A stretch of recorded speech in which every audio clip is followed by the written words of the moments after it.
कुछ टॉपिक होते बहुत ईजी हैं पर लगते बहुत हार्ड है। ऐसी एक इजी टॉपिक मैं पढ़ाने वाला हूँ आपको, मैग्नेटिक मोमेंट। बीएससी का एक मोस्ट इंपॉर्टेंट टॉपिक है जो हर साल पेपर में आता है।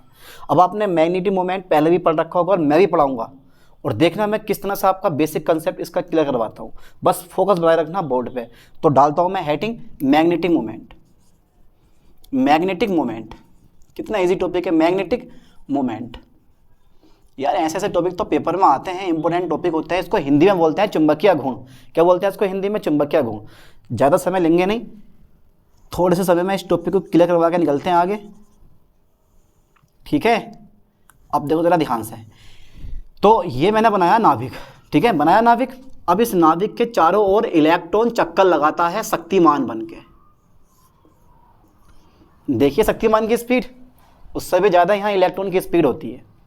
शक्तिमान तो देखा ही होगा, ठीक है, उससे भी ज़्यादा इस इलेक्ट्रॉन की स्पीड होती है। अब मेरे कहने का मतलब यहाँ पे ये होता है कि इलेक्ट्रॉन की दो मोशन होती हैं। कौन कौन सी दो मोशन होती हैं? पहली मोशन होती है ये वाली, ऑर्बिटल मोशन। कौन सी होती है? ऑर्बिटल मोशन, ठीक है सर, ये तो पता चल गया। तो सर सेकेंड कौन सी होती है? ये होती है इसकी एक्सिस, ठीक है, इसको बोलते हैं स्पिन मोशन। Spin motion.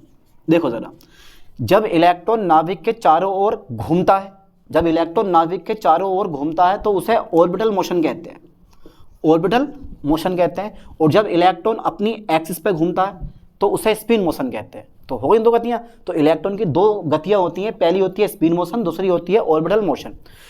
ऐसी हमारे पास अर्थ आती है, पृथ्वी आती है। जब पृथ्वी सूर्य के चारों तरफ घूमती है तो उसको बोलते हैं हम ऑर्बिटल मोशन। और एक चक्कर पूरा करने में सूर्य के चारों ओर 365 डेज लेती है।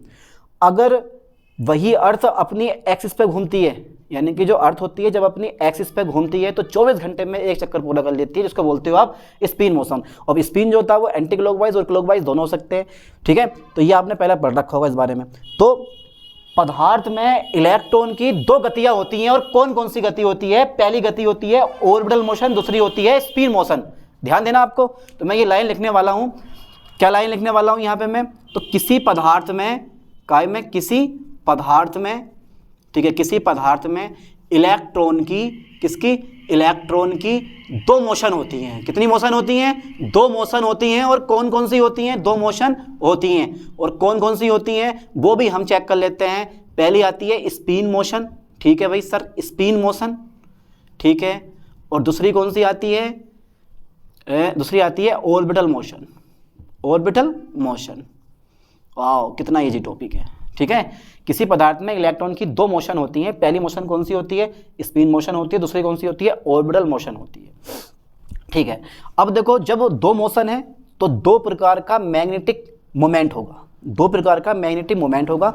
और ये माना जाता है कि मैग्नेटिक मोमेंट का अधिकांश भाग जो होता है इस स्पिन मोशन के कारण उत्पन्न होता है, और बहुत कम भाग क्या होता है?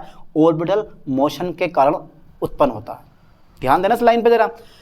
मैंने क्या बोला? मैंने बोला है कि मैग्नेटिक मोमेंट का, यानी कि चुंबकीय आघूर्ण का अधिकांश भाग इस स्पिन मोशन के कारण उत्पन्न होता है, और बहुत कम भाग ऑर्बिटल मोशन के कारण उत्पन्न होता है। पर जो अब नई थ्योरी आई है उसके अकॉर्डिंग न्यूक्लियस भी मोशन करता है, न्यूक्लियस भी मोशन करता है, और अधिकांश भाग मैग्नेटिक मोमेंट का न्यूक्लियस उत्पन्न करता है, जो नई थ्योरी आई है, ठीक है। उसके बारे में हम डिस्कस करेंगे नहीं, अपने इलेक्ट्रॉन के बारे में क्लियर करते हुए चलते हैं आगे, ठीक है। तो पहला नंबर आता है, देखो, स्पिन मैग्नेटिक मोमेंट। ध्यान देना जरा इसका। पहला नंबर डालता हूं मैं spin magnetic moment, spin magnetic moment, ठीक है सर, स्पिन मैग्नेटिक मोमेंट। देखो ज़्यादा बड़ा नहीं, जब इलेक्ट्रॉन न्यूक्लियस के चारों ओर जब इलेक्ट्रॉन अपनी एक्सिस पर घूमता है, जब इलेक्ट्रॉन अपनी एक्सिस पर गति करता है तो उसे हम क्या बोलते हैं? स्पिन मोशन कहते हैं। मैं लिख दे रहा हूँ थ्योरी में। जब इलेक्ट्रॉन क्या करता है? स्पिन मोशन करता है, स्पिन मोशन करता है, मोशन करता है। या मैं बोल रहा हूं जब इलेक्ट्रॉन अपनी एक्सिस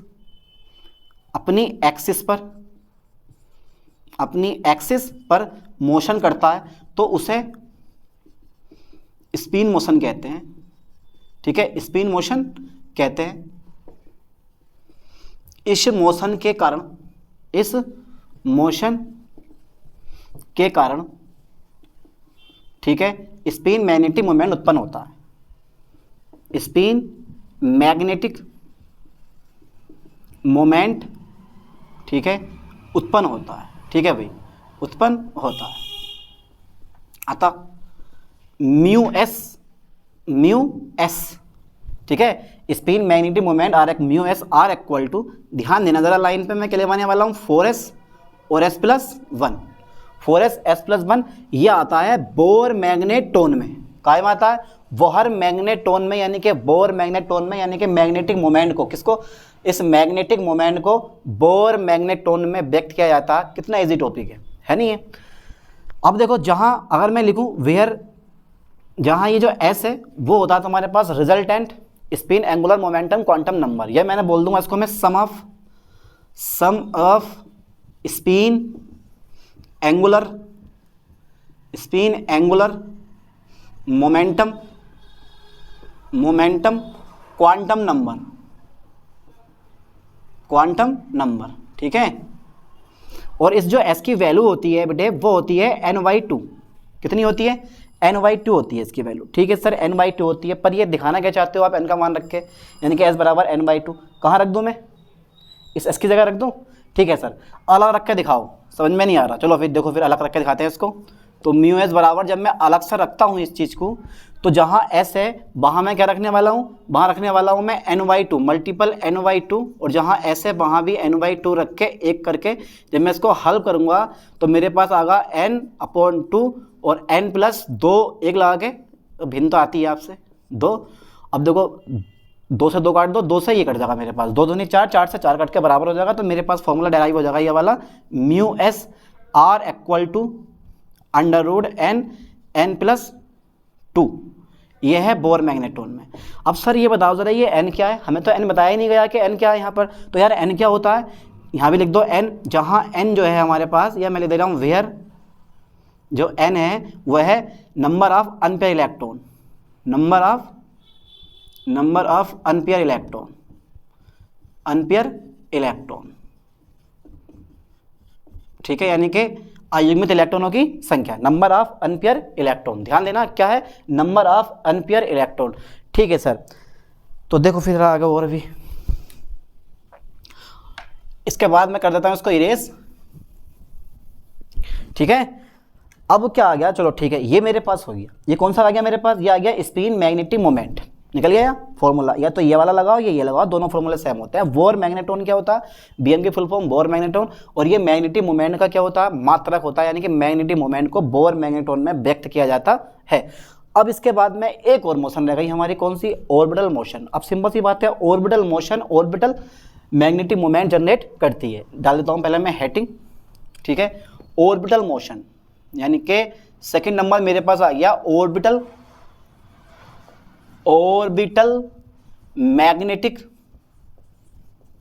मैग्नेटिक मोमेंट। ठीक है सर, इसके बारे में बताइए दो कि यार ये ऑर्बिटल मैग्नेटिक मोमेंट क्या होता है। ठीक है, देखो ऑर्बिटल मैग्नेटिक मोमेंट कैसे फाइंड करोगे आप, ध्यान देना जरा आपको। तो भाई मैं पहले थोड़ी सी लिखूंगा थ्योरी, और थ्योरी हमारी ये कहती है कि जब इलेक्ट्रॉन न्यूक्लियस यानी कि नाभिक के चारों ओर गति करता है तो उसको हम ऑर्बिटल मोशन कहते हैं, है ना। मैं लिख दे रहा हूं, देखो जब इलेक्ट्रॉन नाभिक के चारों ओर, किसके चारों ओर? नाभिक के चारों ओर क्या करता है बेटे? गति करता है। नाभिक के चारों ओर गति करता है, तो उसे हम क्या बोलते हैं? तो उसे ऑर्बिटल मोशन कहते हैं। मोशन मतलब गति होती है, तो उसे ऑर्बिटल मोशन कहते हैं। ठीक है, उसे ऑर्बिटल मोशन कहते हैं। ठीक है, अब देखो ये जो मोशन होती है, यह मोशन क्या करती है? ऑर्बिटल मैग्नेटिक मोमेंट जनरेट करती है। यह मोशन ऑर्बिटल मैग्नेटिक मोमेंट उत्पन्न करती है। ठीक है सर, उत्पन्न करती है। अतः ऑर्बिटल मैग्नेटिक मोमेंट को शो करता हूं मैं कैसे? म्यू एल से। काय शो करते हैं? म्यू एल से। और जो इसका फॉर्मूला आता है वो आता है √L और L+1 बोर मैग्नेटोन में। अब सर ये L क्या है यहाँ पर? जहाँ L इक्वल टू, बताओ जरा बेटा L क्या होगा यहाँ? L क्या होगा? L की वैल्यू कितनी होती है बताओ जरा? L क्या है? तो L होता है एज़ोमुथल क्वांटम नंबर, पर यहाँ क्या होगा, ये sum of orbital angular momentum quantum number या एज़ोमुथल क्वांटम नंबर ही बोल सकते हो आप इसको। तो जहाँ एल क्या है, सम ऑफ या resultant orbital angular momentum quantum number, काफ़ी बड़ा नाम होता है, सम ऑफ ऑर्बिटल, ठीक है, sum of orbital angular momentum quantum number, ठीक है, नंबर है ना, sum of orbital angular momentum quantum number, ध्यान देना जरा।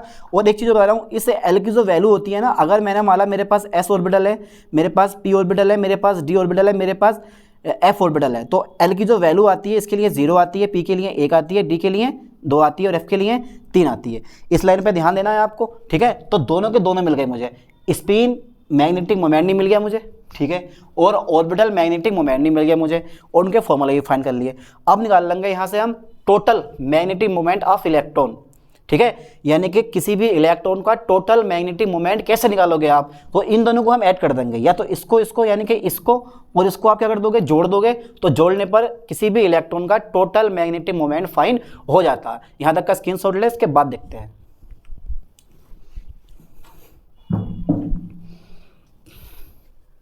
ठीक है, तो हमने स्पिन मैग्नेटिक मोमेंट भी फाइंड कर लिया और ऑर्बिटल मैग्नेटिक मोमेंट भी हमने फाइंड कर लिया। अब क्या करने वाले हैं फिर, अब निकालते हैं, देखो, अतः इलेक्ट्रॉन का, किसका, इलेक्ट्रॉन का टोटल मैग्नेटिक मोमेंट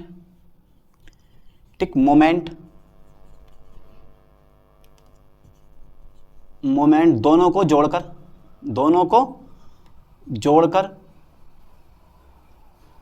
प्राप्त किया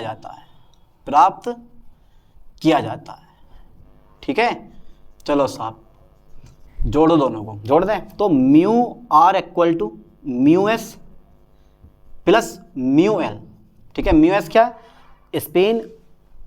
स्पिन मैग्नेटिक मोमेंट, और म्यू एल क्या है, ऑर्बिटल मैग्नेटिक मोमेंट। जोड़ दे दोनों को, तो दोनों को जोड़ दो, जो मैंने जोड़ दिया, देखो 4s s प्लस 1 और म्यू एल की वैल्यू है एल प्लस 1, ठीक है, एल प्लस 1 काय में, बोर मैग्नेट्रॉन में। लो साहब, ये निकल गया इलेक्ट्रॉन का टोटल मैग्नेटिक मोमेंट, ठीक है। अब इसे और देख लेते हैं, ये जो घूम रहा सब में, हर मैग्नेटिक मोमेंट में बोर मैग्नेट्रॉन आया है, इसे और देख लेते हैं। तो देखो, मैग्नेटिक मोमेंट को,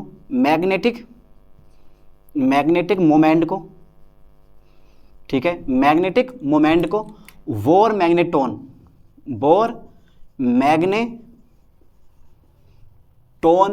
में व्यक्त किया जाता